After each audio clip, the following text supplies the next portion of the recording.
G'day, Steelers Nation. Welcome back to Steelers Nation Australia. In Australia, it is Victory Tuesday. That means in America, it is Victory Monday.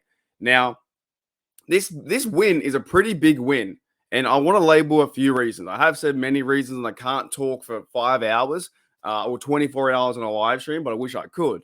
But this win is pretty big for many reasons, right? Here's a few. This is the first win since 1995, right? I went on to Steelers ESPN, and there's an article about it. And we know the Steelers versus Oakland, Steelers versus Raiders in Las Vegas or wherever it may be. They haven't won inside of a Raider Nation building since 1995. So first of all, that's getting the monkey off your back in that scenario. That's huge. Like we can't the whole narrative throughout Big Ben's career, and it was true that Big Ben couldn't win, or the Steelers were struggling at West. The further you go west, the less likely the Steelers are going to win. So getting a win going versus the Raiders in Vegas, and by the way, the fans showed out completely. I know I had my good mate Dave over there. Sorry, not Dave, Brian Anthony Davis over there, Mackenzie as well. So the tailgating was insane. Steeler Nation had their terrible towers out, going nuts.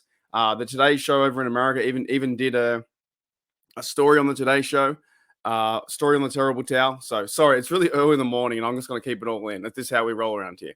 It's super crazy. I wake up and I got to get a video out. I got to go to work very soon, and I may stumble over my words, but that's just the way it is. And speaking of stumbling, the Steelers just stumble into a win right near the end. It should have been a 16-point win. We talked about the Minka. The Minka flag was terrible. It makes me not want to watch the NFL. I see that flag and I'm like, they do this on purpose. They throw the flag to make the game interesting, closer than what it is. The Steelers should have had that 3rd and 18. Next minute, Jimmy G and that offense, 3rd and 18, trying to go for a 3rd down. They might get 5-10 yards, and then maybe a 4th down happens, and you get turnover on possessions, and you win by 16. You run the clock out. That should have been the scenario. Didn't happen. Flag came out. The call was bogus. It was bad. But that is one of the takeaways. What I want to bring up was the first win since 1995. Steelers have really bad records going out all the way west. So 1995, what's that? 20 odd, almost 20 years, and they've got that hoodoo done. We can do that. They can go out west. They can show up. They can go to prime time. By the way, too, credit to Mike Tomlin, credit to the coaching staff, and to all the players as well. It's not easy winning games. There's 17, and it's not easy winning games. You ask the Denver Broncos how it feels to lose by 50. It's not easy winning games. The Ravens lost a game. That was an upset there. So it's not easy winning games in this league, and they fight as hard as they can for 60 minutes. So going out all the way to Vegas, getting the W, that's my first big, takeaway or reason why it was huge last night, was getting the W since 1995. The next one I want to talk about is the team's confidence overall on not just the whole team, but on offense. The offense is getting better week by week by week. And listen, they have faced the 49ers in week 1. They're an outstanding team.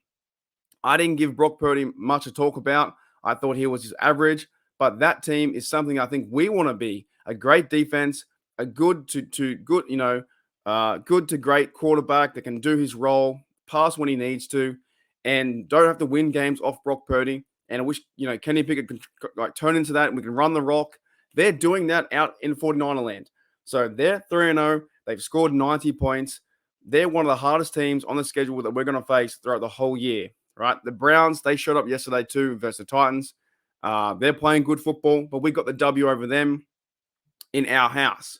So 2 tough teams already. Then we versus the 49ers. So team's confidence overall on offense, I'm keen to see Kenny get better. I know there are a lot of people, dude.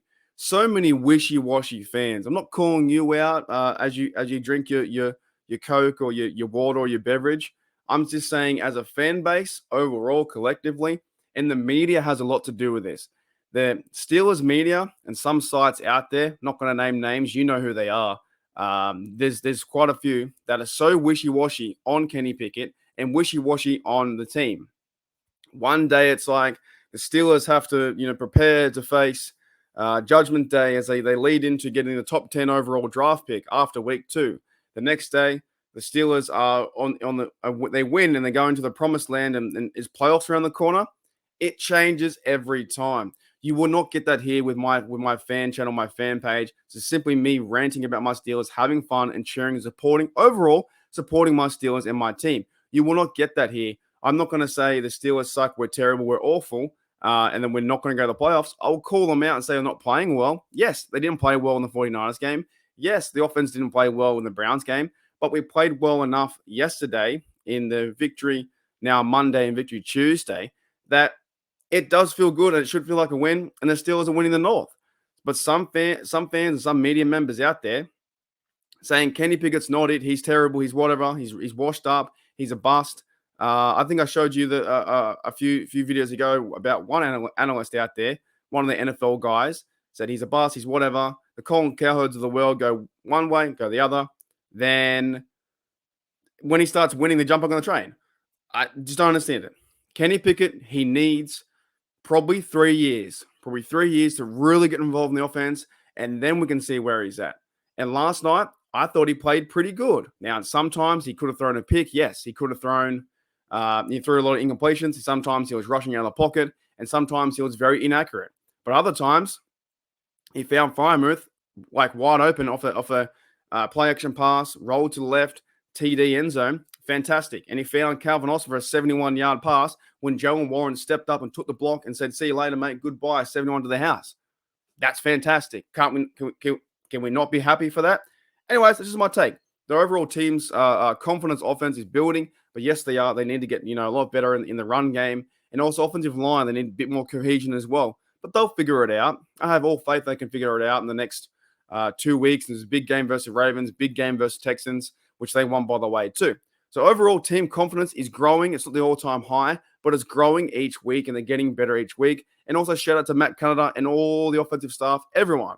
It's a pretty big win. It's a big win. Another huge reason why, or a big win for many reasons, is TJ Watt is an unbelievable player. TJ Watt's got 6.5 sacks over 3 games. He is building his way to Defensive Player of the Year.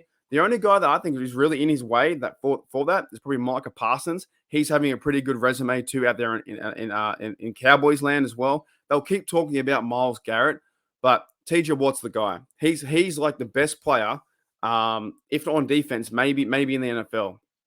He's unbelievable. Jimmy G was never sacked the first 2 games, and he gets 2 sacks, gets a lot of hurries, and some of those hurries led to turnovers and picks. So you imagine next week versus CJ Stroud, the rookie, with TJ Watt on one side, and Highsmith, I think he'll bounce back as well after maybe an average to poor game, but it's a team game as well. So he'll bounce back. It's all cool. TJ Watt's an unreal player. He's one of the big reasons why that last night was a big win. It was a huge win. TJ Watt.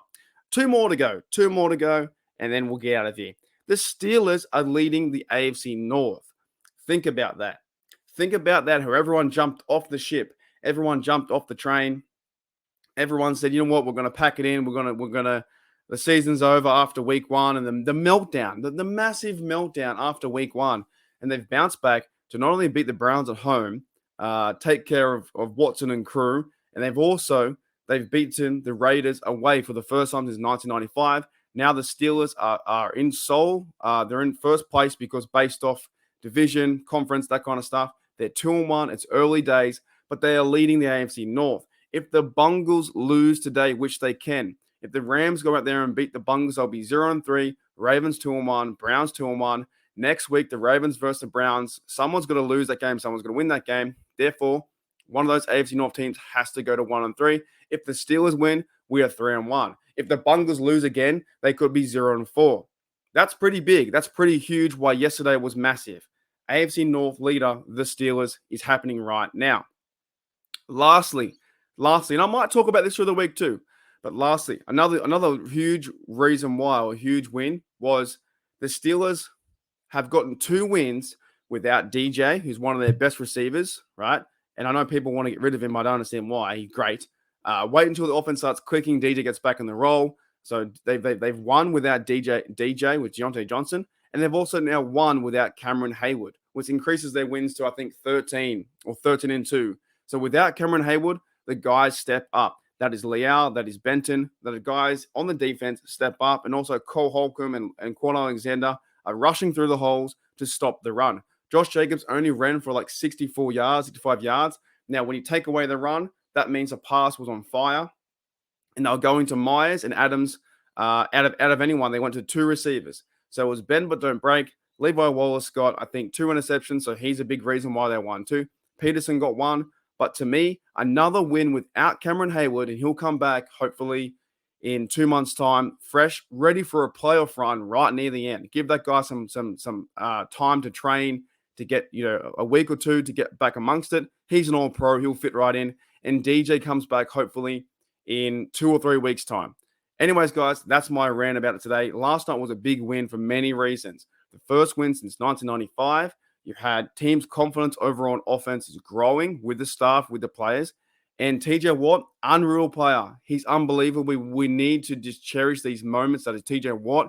He's having another all-pro year. And he can also be a defensive player of the year. How that works out. And we're AFC North leaders, which means that's another huge reason too. And also, lastly, another win without Cameron Hayward and DJ. So that's 2 wins without Cameron Hayward, the guy on the line that sets the standard for the line and for the domination. You keep winning without Cam. It's going to make it easier down the stretch when he comes back to the team.